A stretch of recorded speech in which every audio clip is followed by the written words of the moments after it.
Welcome back, everybody, to My Last Brain Cell, where we're unhinged, where we are unfiltered, and indeed, we're under the influence.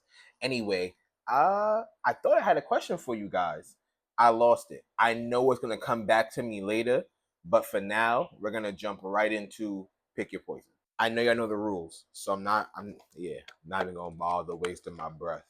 Have y'all been watching the Olympics? That's just something that's on my mind right now with that whole boxing controversy going on. It's a real hot topic, so I'm just real curious to know what your guys' thoughts are.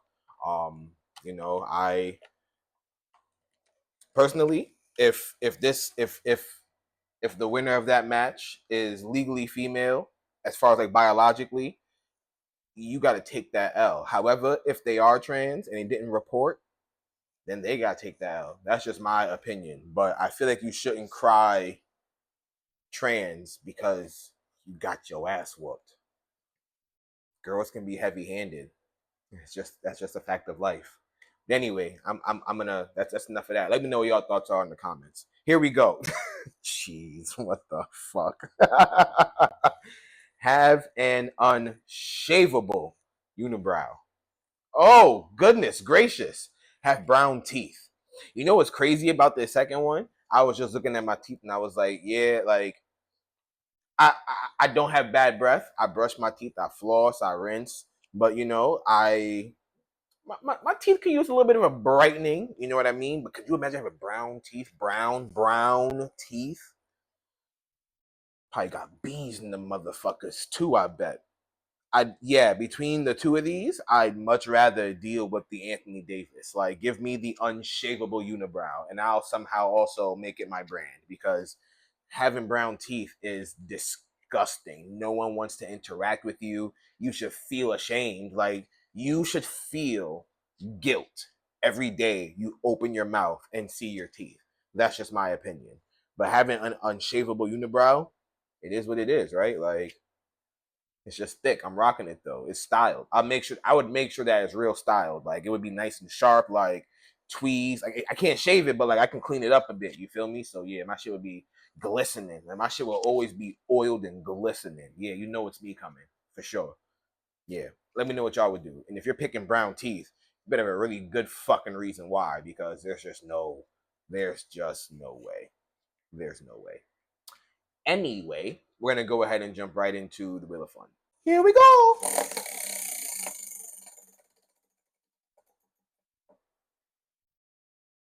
Something random. Okay, we're gonna go really random. Um, Spoilers going forward as well for Deadpool and Wolverine. Okay, so you've been warned, and here is your time to get out and not watch any further if you have not watched the film.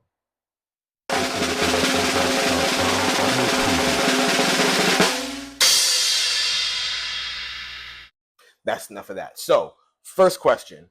What do you guys think of Robert Downey Jr. being cast as Doctor Doom? My friends and I, we had this conversation, and part of me is like it's a cash grab because Marvel/Disney knows that anything that RDJ is in, given his history as Tony Stark, people are gonna flock to it just to see him, right? And when I first saw the news, I had already seen Deadpool and Wolverine, right? So I had already saw Chris Evans take on the role of the Human Torch, right? In this idea of multiple realities. So honestly, had I not seen the movie, I might have been perplexed as to why you're going to have Robert Downey Jr., who is already established as Tony Stark, come back and be a completely different person, right? It just didn't make sense.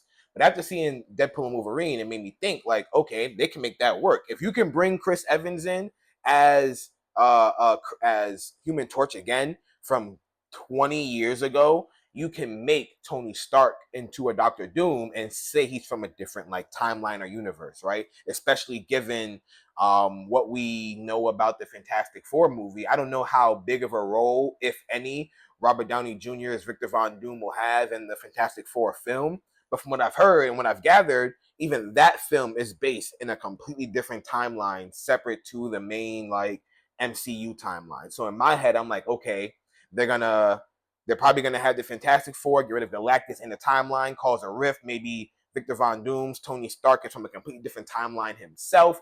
I don't know. I'm just trying to figure it out. But the one way I see it is that he is not the Von Doom that from our Earth. I would assume that Earth doesn't have a Victor Von Doom. Like our version of the MCU's timeline does not have a Victor Von Doom, right? Which is possible because just like how Tobey Maguire and Andrew Garfield are Spider-Man in their respective like universes, they don't have the Avengers. You know what I mean? So it's very plausible and possible to think that the MCU that we know does not have a Victor Von Doom. So when this variant that happens to look like Tony Stark comes through, I think all hell will break loose. But I'm really curious to know what your guys' thoughts are on Robert Downey Jr. being cast as Victor Von Doom. I think it's part cash grab, but I think it's brilliant. It causes so much like internal strife with a lot of the heroes who hail Tony Stark as a hero, who from heroes to civilians. Like you hail this person as a hero, and now that same face is coming to potentially fuck up your entire life. I think it's brilliant. I think it's brilliant. I don't know. Let me know what y'all think in the comments. And I remember my question, since we're already on the superhero tangent anyway. Which villain would you be most terrified of running into? Like if you were just living life and a scenario happened in which one of these villains came to an area you were in, which one would you be most terrified of? Heath Ledger's Joker or Willem Dafoe's Green Goblin? I'm not going to go into any details because I really want y'all to like lock in and think about who you're picking. Think back to the OG Spider-Man movie and think back to Dark Knight Rises. Like really think about what those specific villains did and some of their acts and some of the crazy shit that they pulled on the heroes to like high heinous villainous degrees. Like just really think about it. My friend and I had this conversation last night. I was watching the video on YouTube. I think Watch Mojo had like the 10 best like villain introductions, and I was like, yo, some of these villains were crazy. And I was like, nah, these two niggas, they just didn't give a fuck. Like Willem Dafoe's Green Goblin was, I think, the embodiment of Black Air Force energy. Joker was just crazy. That nigga didn't care. But the Green Goblin, listen, man, I can go on for a while. He was built different. But anyway, let me know in the comments who you would rather not run into in like a random scenario. Before I let you guys go, we're going to go ahead and pick the next stop on the Slice of Buffalo. All right. So the next contestant on contestant? Yeah. I mean, they don't know. It's not really a contest, I guess, but whatever. The next participant, unknowingly, on the next episode of The Slice of Buffalo is going to be Mark's Pizza. Wherever that is, Mark's, we'll see you Saturday. Until then, everybody, it's been a pleasure. Have a great day. Happy Friday in advance. This is King Echo, signing off.